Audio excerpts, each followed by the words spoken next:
যদি লাইফে কখনো তোমাকে কেউ ঠকায়, তোমাকে কেউ চিটারি করে, বাটপারি করে, আমি তোমাকে 3টা অ্যাডভাইস দিব। যদি মনে রাখতে পারো, জীবনে কারো ঠকানো মনে হবে না ইনশাআল্লাহ।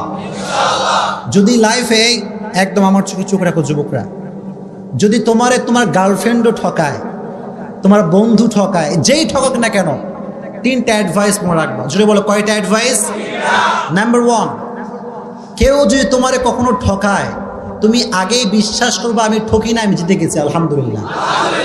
কারণ মানুষ যে মানুষকে ঠকায়, এর সবচেয়ে বড় মাধ্যম হচ্ছে মিথ্যে কথা, মিথ্যে আশ্বাস, মিথ্যে ছলনাময় ভালোবাসা।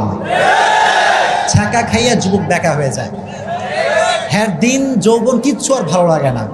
তো এই যে মানুষ তোমাকে ছ্যাঁকা দেয়, কষ্ট দেয়, প্রতারণা করে, এটা মিথ্যের মাধ্যমে মানুষ বেশি করে। হাদিস শোনেন, একবার রাসূল করিম সাল্লাল্লাহু আলাইহি ওয়াসাল্লামকে একজন সাহাবী বলল, ইয়া রাসূলুল্লাহ, আপনার উম্মত কি জিনা করতে পারে? রাসূল বললেন যে হ্যাঁ, মিস্টেকলি করে ফেলতে পারে, এই গুনাহটা হয়ে যেতে পারে। ইয়া রাসূলুল্লাহ, আপনার উম্মত কি সুদ খেতে পারে? রাসূল বললেন হ্যাঁ, মিস্টেকলি খেতে পারে, ভুল করে গুনাহটা করতেও পারে। কিন্তু রাসূল বললেন দেখো, আমার উম্মত একটা গুনাহ কখনো করতে পারে না। একটা গুনাহ যদি কোনো উম্মত করে, সেই উম্মত আমার উম্মত থাকবে না। সেটা কি? যে উম্মত মিথ্যে বলবে, সে উম্মত আমার উম্মত হতে পারে না। ঠিক কিনা বলেন?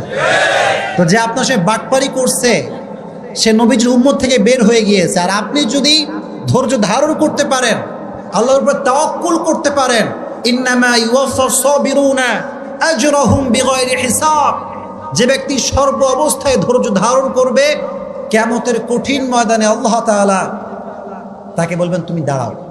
সব মজমা বসা, হঠাৎ করে আল্লাহ বলছে তোমরা কয়েকজন দাঁড়াও।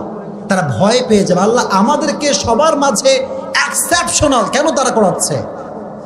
আল্লাহ বলবে তোমরা যদি ধৈর্য ধারণ করেছো, আজকে বিনা হিসেবে জান্নাত চলে যাবে। এত আস্তে সুবহানাল্লাহ পড়ে কেন রে? আর একটু জোরে পড়েন সুবহানাল্লাহ। তাহলে কেউ আপনার ঠকাইলে আপনি ঠকছেন না জিতছেন? Number 1 advice. নাম্বার 2 অ্যাডভাইস হচ্ছে, যখনই ঠকবেন, কষ্ট পাবেন, আগেই পড়বেন আলহামদুলিল্লাহ। এত আস্তে কেন? জোরে পড়েন আলহামদুলিল্লাহ। কেন আলহামদুলিল্লাহ? শুনুন, হতাশ হবেন না।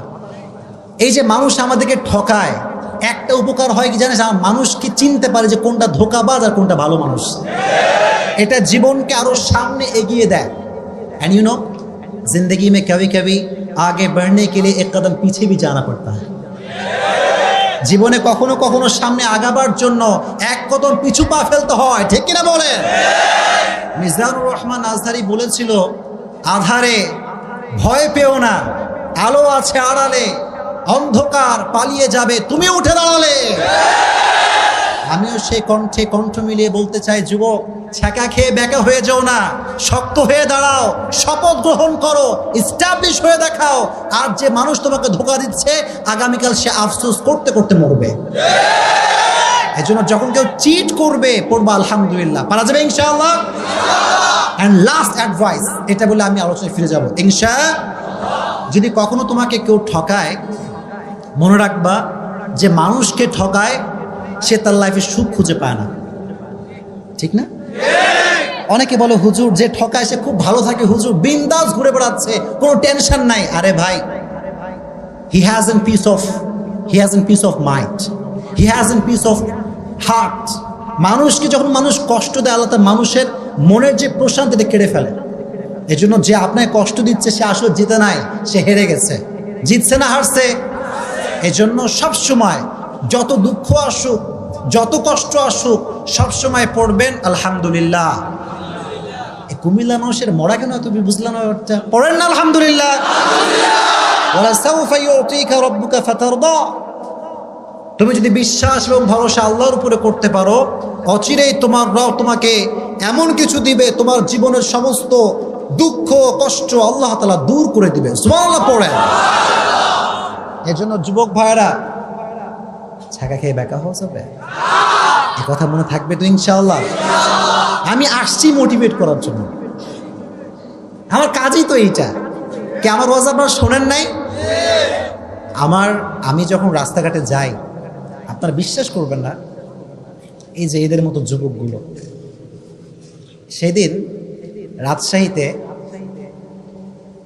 আমি থাকি কোথায়, কাছে না দূরে, অনেক দূরের মানুষ আমি। তো কুমিল্লা আসলে মনে হয় যে আমি নিজের জেলায় আসছি, এত ভালোবাসে কুমিল্লার মানুষ।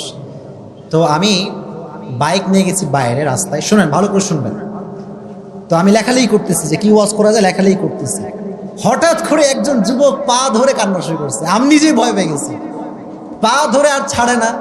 গ্রামের ভেতরে আমি নিজেও ভয় পেতেছি, এই ছেলেটা কে, এরকম কাঁদতেছে কেন।